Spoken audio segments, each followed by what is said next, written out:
Okay, now welcome back to the second episode of this series. And in this tutorial, we'll talk about the 2D mission editor, some of its pros, maybe some of its cons, and just I'd like to elaborate further on down the track about the different types of missions, and I'll hopefully be able to demonstrate some of those to you. But first, we'll just open up the 3D mission, or if you haven't, we'll just load that 3D in the 2D editor, if that makes any sense. So just load up UTES or Utes, whatever you want to call it. Now you'll see this is the toot or tut, the original mission file that we had. You got to load that. File is read only, and that's just because 2D mission editor and 3D they use different types of files in order to do what they do. So instead, what we do is go to that file that we converted, open that up. You can see all the objects that I placed down here, and I'll just spawn myself a player and preview.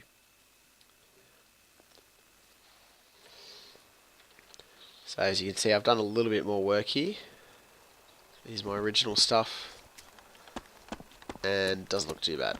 So I've just chucked this together in a few minutes, and what you can do in this in 3D editor really is limitless. I mean, you can be in there for hours and do awesome stuff.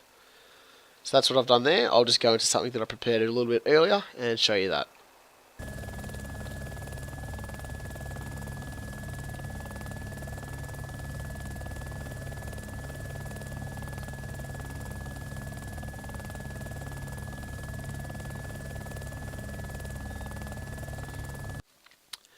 Okay, so this is a mission that I've spent a couple hours on just in the past few days. I'm creating this for our community. However, I've got it to the point where I believe it's reached a pretty good standard, at least in my opinion. I think it's rather convincing as a base that some forces would use. Although I'm just a civilian, I wouldn't know a whole lot. So it's important to know at this stage just the tools that you'll be using inside this editor. It's also important to mention that this editor is it's extremely powerful, and if you use it right, then it can do almost anything you want it to. And it's something that other games really lack compared to Arma. So obviously, with the tab on the right, the first one is units. That is an obvious one, that it will be the basis of all your players and potential enemies in the game. Through here you can also spawn, say for example I'll just spawn in one man by himself. Then you can spawn in vehicles through empty vehicles. I've just got some extra mods running also at the moment for this mission. Then you get groups. Now groups are, when you want to use large amounts of either friendlies or enemies. And they just allow you to spawn in lots of troops at one time, so as you can see there. Next, you have triggers.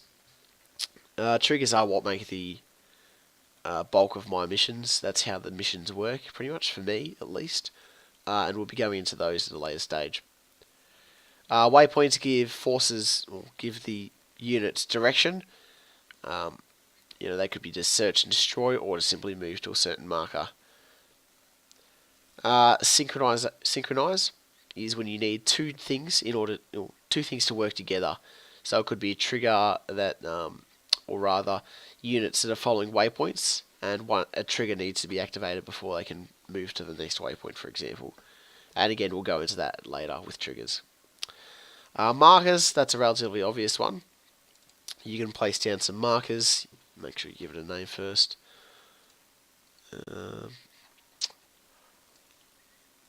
Yep.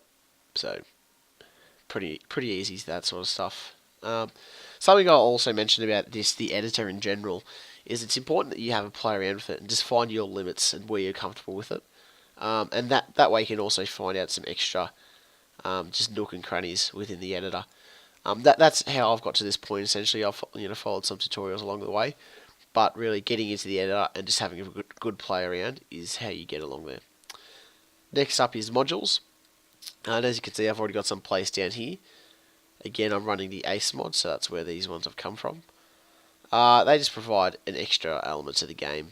You can increase the immersion with ambient civilians, certain effects that happen on screen. I don't really use those too much. I prefer just original. And finally, you've got intel, and this is where you can enter the name of the mission and the description here, and that pops up at the start of the mission. Weather, that's an obvious one. You control how cloudy it is. Fog, another obvious one. And down the bottom here, you've got independents are friendly to. Now, you might want to make a mission that's dynamic in terms of, independents friendly to blue 4 or op 4, or are they lone wolves? Do they go by themselves? And so that's also an important one. A helpful tool to be using, specifically when you want to place a unit sometimes inside of buildings, is the IDs tab.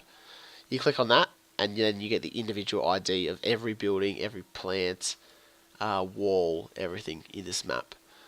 There's quite a few, so that's why it's so important. And then you've got textures, and that can just provide a bit of a refreshing look to the map sometimes. And you might also need that depending on your placement of stuff.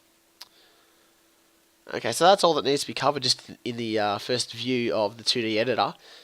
Next time we'll move into some more in-depth details, regarding things like unit placement and triggers and that sort of stuff.